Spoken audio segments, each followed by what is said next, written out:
Hi everybody, I wanted to show you how the new word finder works.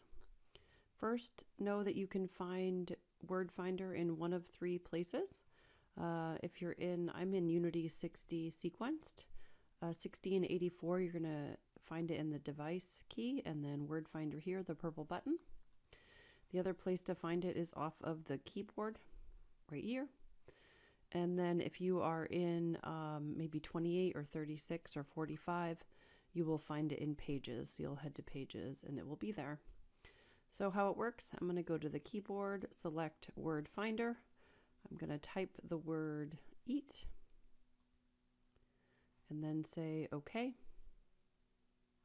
From there, it will show you the path.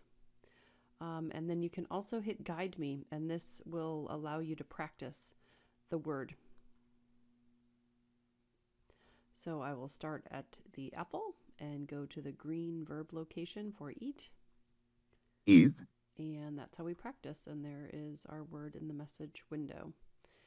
That is Word Finder. Thanks, everybody.